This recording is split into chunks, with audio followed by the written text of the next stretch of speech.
बिस्मिल्लाहिर्रहमानिर्रहीम।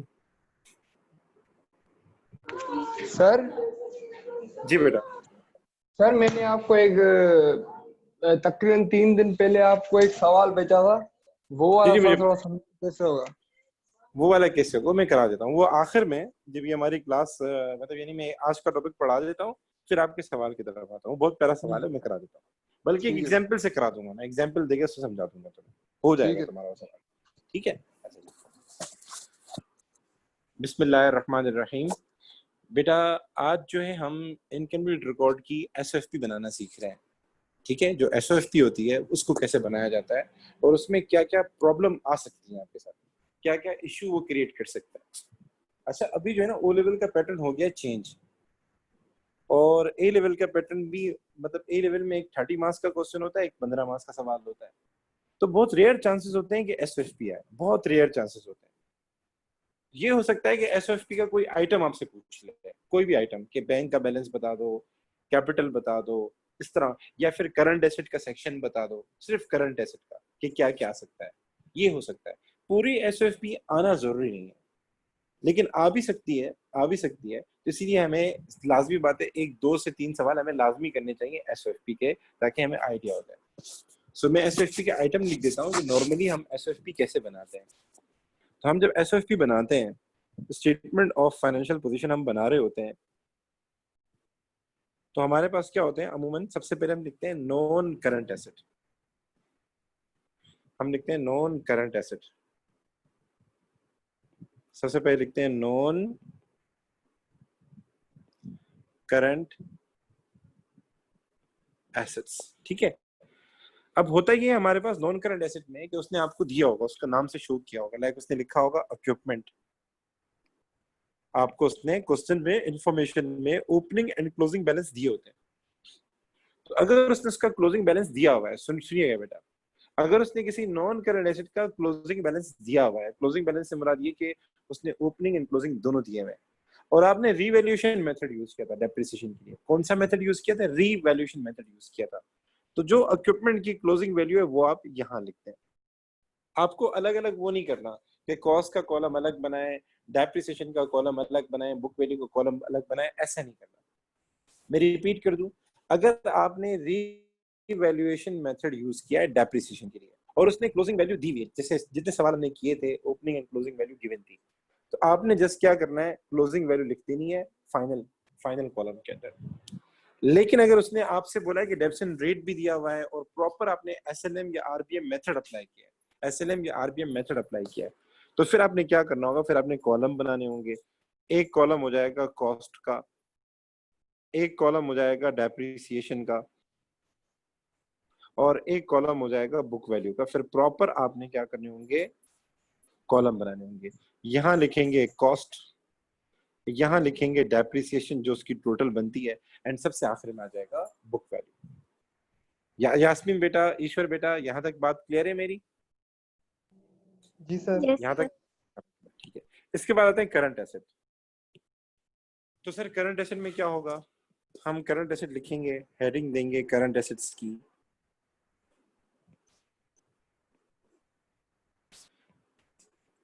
Current asset में क्या आ सकता है सर? सबसे पहले इन्वेंट्री आ सकता है।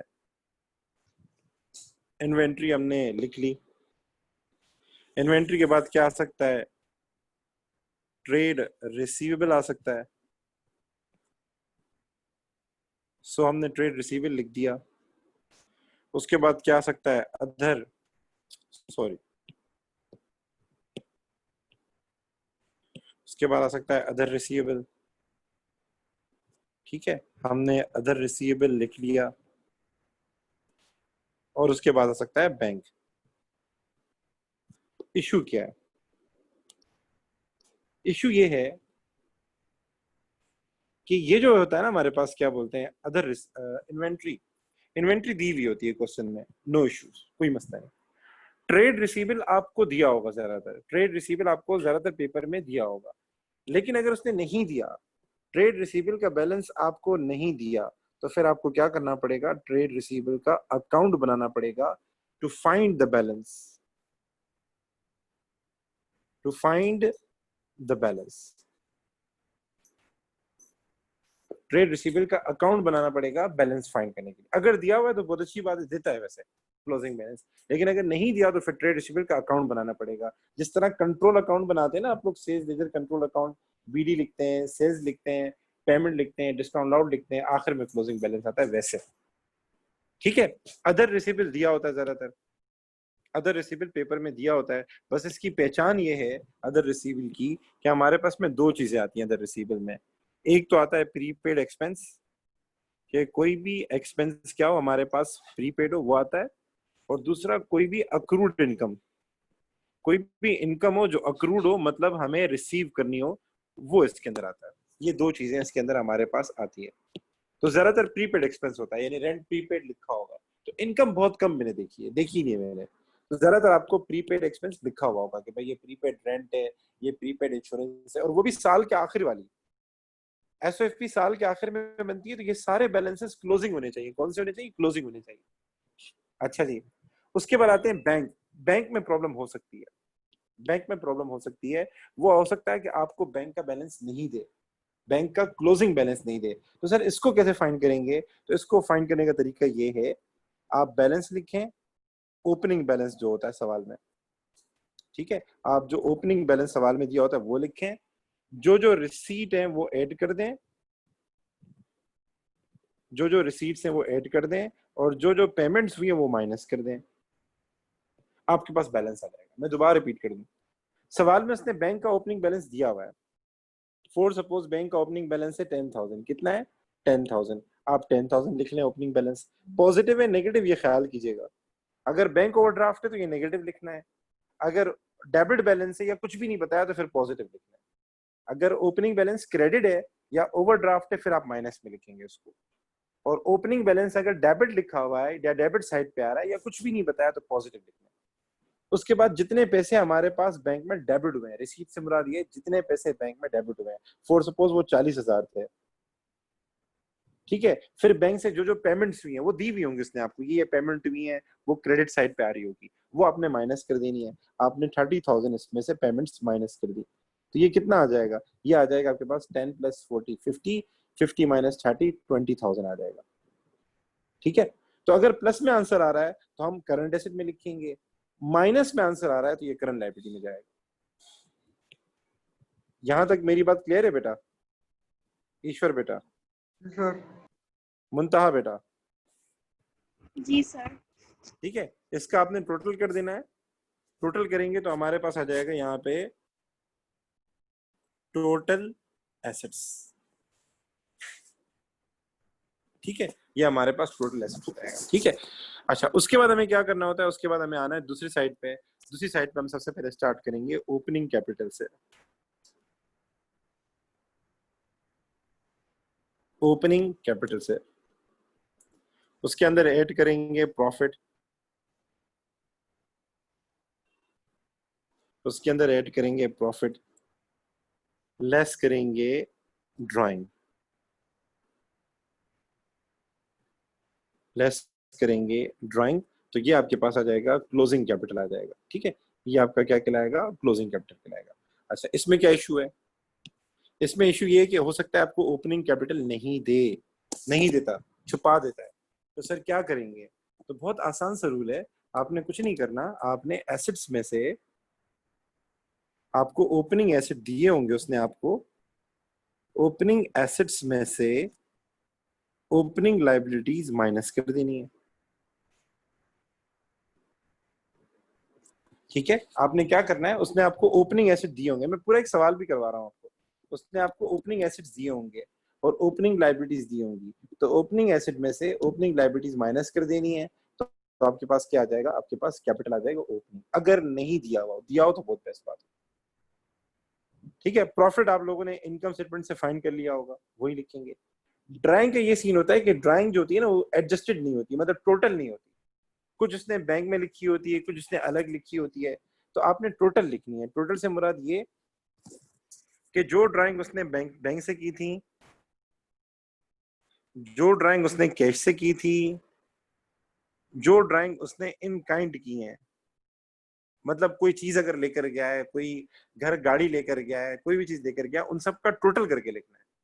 तो कभी कभार ये होता है कि बैंक की क्रेडिट साइड पे आ रहा होता है, हमें बैंक की क्रेडिट साइड से पता लग जाता है कि उसने कितनी ड्राइंग की, लिखा हुआ होगा बैंक की क्रेडिट साइड पे। और कैश सर का वो, इसमें जी बेटा, सर इसमें गुड्स की ड्राइंग नहीं होगी ना? गुड्स की ड्राइंग भी आएगी ना, ड्राइंग तो सब आएगी बेटा, गुड्स की भी आएगी, ड्राइंग तो सारी आएगी बेटा, ड्राइंग तो सब आएगी, गुड्स की भी आएगी, ड्राइंग सारी आएगी, गुड्स की भी आएगी। जी बेटा, ड्राइंग सारी आएगी, गुड्स की भी आएगी बेटा। यहाँ तक मेरे साथ हैं गाइस? मैं रिपीट कर दूं, जो ड्राइंग हमने बैंक से की होगी ना, वो बैंक की क्रेडिट साइड पे आ रही होगी। मैं सवाल भी करवा रहा हूँ आपको।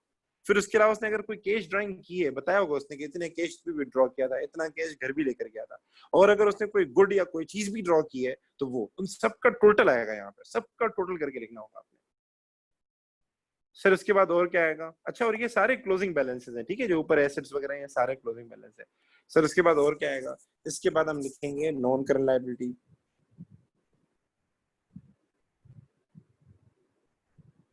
उसके बाद हम लिखेंगे नॉन करंट लायबिलिटी।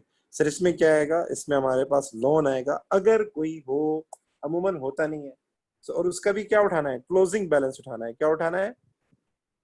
जितनी भी चीजें ना एसेट एंड लायबिलिटी, सबके क्लोजिंग बैलेंस आपने उठाना है, ठीक है। अच्छा जी, सर उसके बाद और क्या आ सकता है? और हमारे पास आ सकता है करंट लायबिलिटी आ सकता है।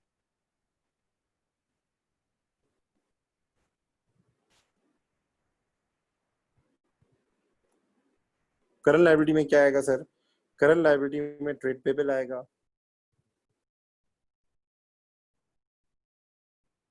ट्रेड पेबल आएगा, ठीक है। सर उसके अलावा और क्या आ सकता है? और हमारे पास आता है अदर पेबल आता है।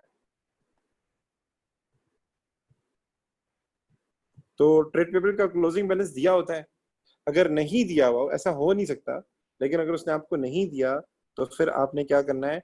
ट्रेड पेबल का अकाउंट बनाना है, वहां से फाइंड होगा, ठीक है। सर अदर पेबल में क्या आ सकता है? अदर पेबल में कोई एक्सपेंस अगर अक्रूड है वो आएगा, कोई एक्सपेंस अगर ओविंग है वो आएगा, कोई इनकम अगर आपकी प्रीपेड है या एडवांस, एडवांस का ज्यादा अच्छा रहेगा। अगर कोई इनकम एडवांस में आपने रिसीव की है, तो वो आपकी लायबिलिटी है। तो इनकम बहुत कम होती है, वैसे एक्सपेंस ज्यादा होता है। और सर क्या आ सकता है? इंटरेस्ट पेबल आ सकता है। सर ये इंटरेस्ट पेबल क्या है? इंटरेस्ट पेबल में जरा समझा दूं ये है क्या, जरा बच्चे समझ नहीं पाते। पहले मैं इसका टोटल कर दूं, ठीक है। ये दोनों आपके पास बैलेंस। सर ये इंटरेस्ट पेबल क्या है, ये जरा समझा दें। देखिए आपने एक लोन लिया, 10% लोन लिया, 10% लोन, और उसकी अमाउंट कितनी थी? उसकी अमाउंट थी 1 लाख, ठीक है। ये ट्रायल बैलेंस में उसने दिया हुआ था आपको, ये उसने आपको इन्फॉर्मेशन में दिया हुआ था कि 10% लोन है और उसका अमाउंट कितना है? 1 लाख है। और उसके नीचे लिखा हुआ था इंटरेस्ट पेड, यानी ये इंटरेस्ट हमने पे किया है। एंट्री जो होती है वो पेड की होती है, तो हमने इंटरेस्ट पे किया था कितना? 8000, ये उसमें लिखा हुआ है क्वेश्चन। तो अभी हमें देखना है कि हमारा कितना इंटरेस्ट बनता है और हमने कितना पे किया। हकीकत में बनता कितना है और हमारा बचता कितना है, हमने दिया कितना नहीं है। मैं दोबारा रिपीट कर दूं, उसने आपको सवाल में दिया हुआ है 10% loan 1 lakh, 1 lakh is the amount of the loan, 1 lakh is the amount of loan, और इस पे इंटरेस्ट कितना है? 10%। ये 10% रेट है, ठीक है, इंटरेस्ट का।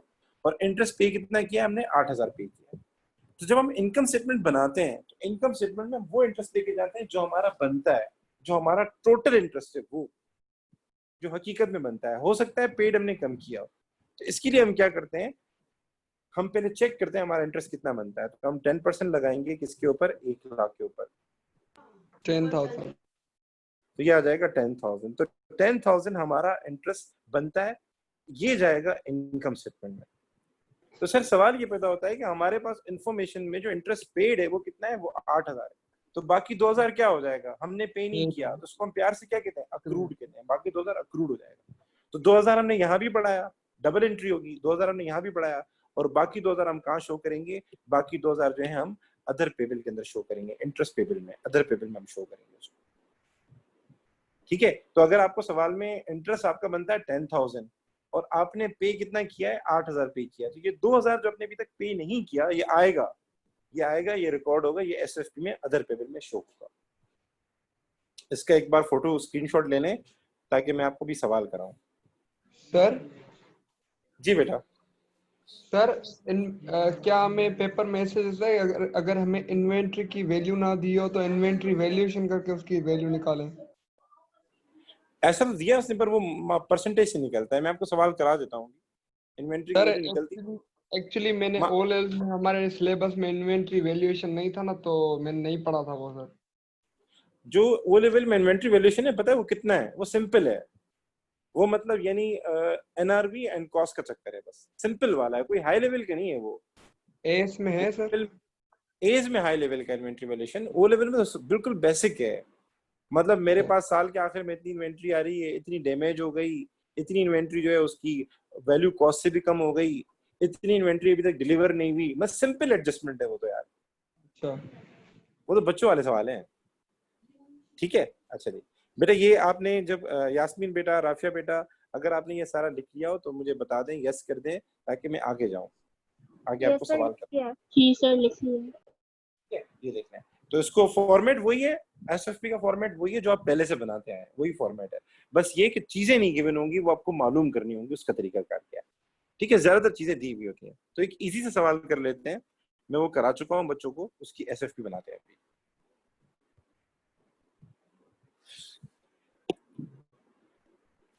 कहाँ चला गया ओ लेवल के सवाल? ओ लेवल मई जून 2022। अच्छा जी, ये एक सवाल है, ये मैं करा चुका हूँ बच्चों को ना। ये है मई जून 2016 पेपर 22। इसकी इनकम स्टेटमेंट इन सब बच्चों ने बनाई थी। मई जून 2016 पेपर 22 ओ लेवल का क्वेश्चन है। ठीक है बेटा, ये ओ लेवल का क्वेश्चन। एक मिनट वेट कीजिएगा, मैं इसको जरा सेट कर दूं। ओके, अब सेट हो गया। हैंग क्यों जाता है यार? ठीक है, ईश्वर बेटा, मेरी आवाज आ रही है आपको? जी सर।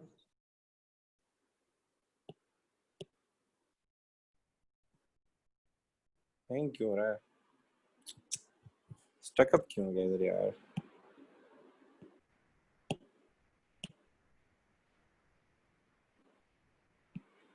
मई जून 2016 पेपर 22।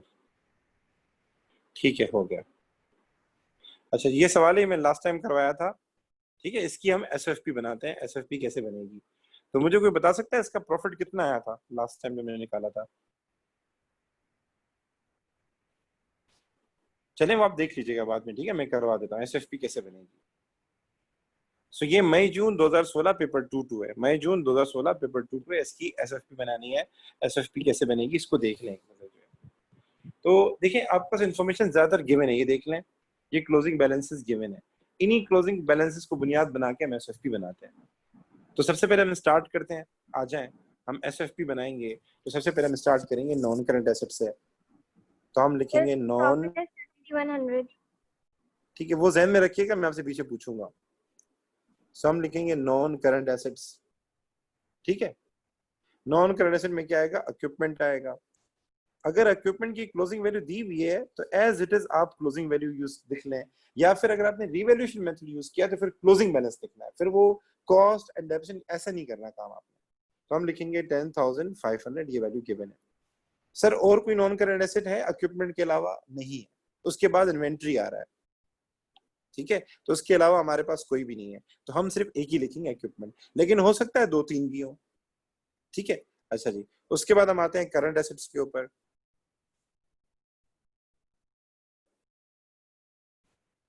और क्लोजिंग बैलेंसेस लिखने हैं, सबके बता रहा हूँ, ओपनिंग नहीं, क्लोजिंग बैलेंसेस लिखने हैं। ये क्लोजिंग बैलेंसेस है, ये ख्याल करना। सर तो क्लोजिंग सबसे, क्यों? क्योंकि हम एसएफपी बनाते हैं ईयर एंड पे बनाते हैं, ओपनिंग नहीं बनती, क्लोजिंग बनती है, ईयर एंड पे बनती है।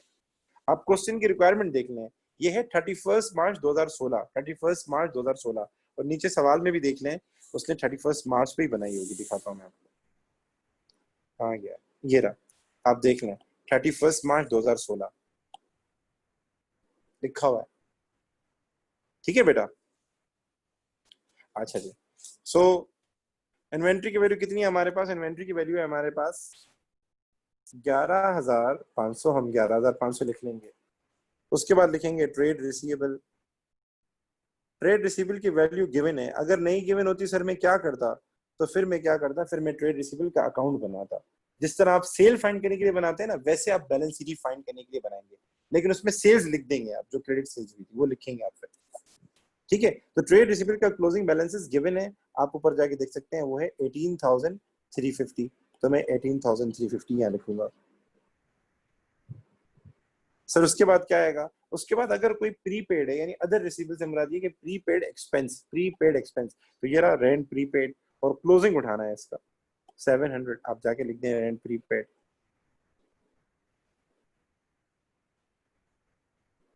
कितना है? 700। उसके बाद आएगा बैंक। क्या आएगा? बैंक। लेकिन बैंक का बैलेंस तो सर इसने दिया नहीं है, अगर आप देखें तो बैंक का क्लोजिंग बैलेंस मिसिंग है। सॉरी, ये ऊपर वाला है, बैंक का क्लोजिंग बैलेंस मिसिंग है। बैंक के बाकी बैलेंसेस इसने दिए हुए हैं, बैंक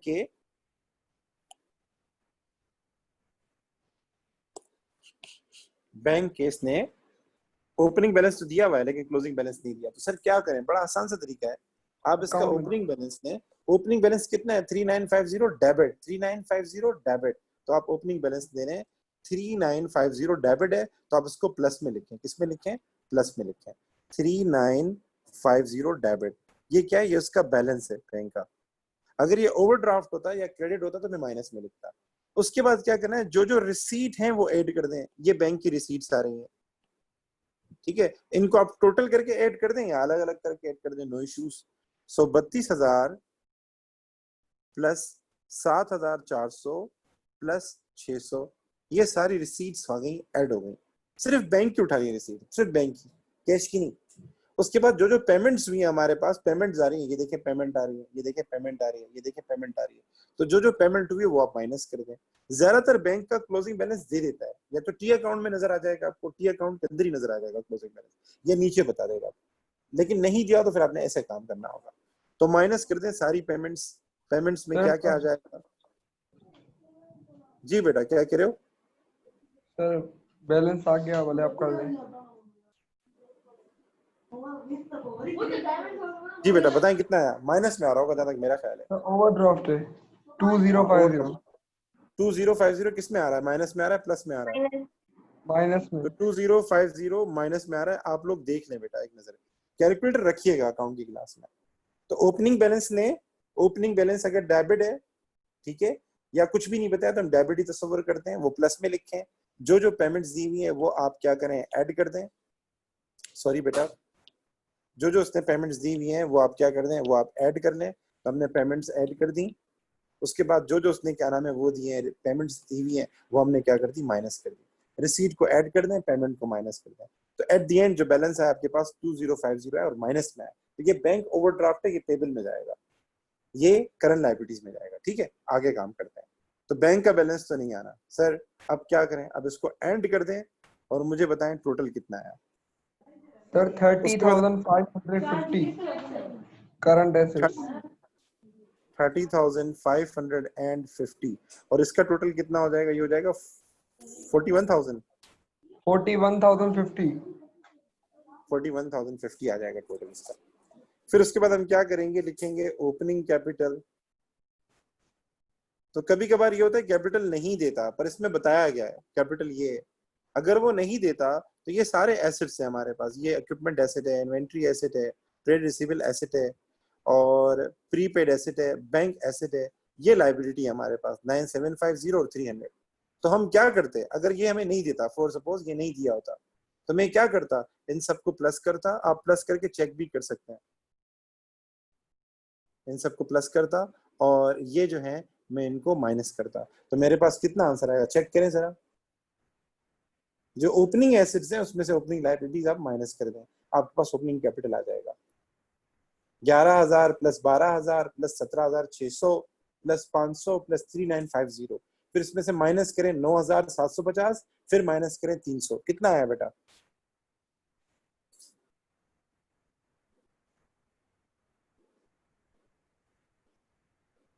जी बेटा, सर सही आ रहा है। यास्मीन बेटा कितना आंसर आया था? 35,000 सर। सर 35,000। 35,000। ठीक है, ठीक है। तो अगर नहीं दिया होता तो आप इस तरीके से फाइंड कर दे। सॉरी बेटा, नहीं दिया तो आप इस तरीके से फाइंड करते हैं। अब इसने दिया हुआ है, आप चेक कर सकते हैं। इसने दिया हुआ है, मैं जरा मिटा देता हूँ, 35,000 इसने दिया हुआ है, देख लें आप। सो हम 35,000 लिख देते हैं यहाँ पे ओपनिंग कैपिटल।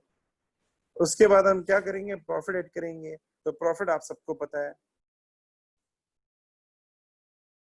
प्रॉफिट कितना आया था बेटा? 6100। ये इनकम स्टेटमेंट से 7100। पता लगे। 7100 ये पहले इन लोगों ने बनाई हुई, ठीक है, इनकम स्टेटमेंट इन लोगों ने, इनको पता है 7100। उसके बाद ड्राइंग माइनस करेंगे। अब ड्राइंग जरा देख लेते हैं। ड्राइंग में थोड़ी सी आपको मेहनत करनी पड़ेगी। सर ड्राइंग में कैसे मेहनत करनी पड़ेगी? तो पहले आप बैंक को चेक करें कि बैंक में कोई ड्राइंग आ रही है, उसने लिखा हुआ है, उसने कोई पैसे विड्रॉ किए हो बैंक की क्रेडिट साइड पे? No sir. चेक कर लें, बैंक की क्रेडिट साइड देखें, उसने कुछ ड्राइंग वगैरह लिखी हुई है? सर पहला ट्रेड पे बिल आ रहा है, नो। दूसरा आ रहा है परचेज ऑफ इक्विपमेंट, नो। फिर आ रहा है रेंट, फिर आ रहा है अदर ऑपरेटिंग। यानी बैंक से तो उसने कोई पैसे विड्रॉ नहीं किए, वरना बैंक की क्रेडिट साइड पे लिखा होता है ड्राइंग। चलें उसको देख लेते हैं, अपना एडजस्टमेंट को देख लेते हैं। ये जो एडजस्टमेंट है सेकंड वाली, इसमें गिरा जो हमारे पास कैश सेल्स हुई थी वो सारी हमने बैंक में जमा की, सिवाय 9,000 हमने वेजेस में दिए थे और 11,500 उसने क्या किए थे, विड्रॉ किए थे। तो हमारे पास ड्राइंग टोटल कितनी हो जाएगी? बैंक से तो उसने की नहीं है और ना ही वो कोई चीज लेकर गया है, कैश विड्रॉ किया है 11,500 का। 11,000 अगर सर बैंक में, हाँ, अगर बैंक में भी ड्राइंग आती तो हम क्या करते हैं, फिर इसमें प्लस करते हैं, फिर हम टोटल लिखते हैं। तो अभी इस वक्त हमारे पास ड्राइंग कितनी है? 11,500 है। हम एज इट इज 11,500 हम लिख देते हैं और ये माइनस होगा बेटा, ये आप माइनस करेंगे, ड्राइंग माइनस होता है। आपके पास क्लोजिंग कैपिटल आ जाएगा जो भी है। लोन इसके अंदर है नहीं, नॉन करंट लायबिलिटी आएगी नहीं। अगर होता तो मैं लिखता, हाँ वो आएगा, करंट लायबिलिटी आएगा।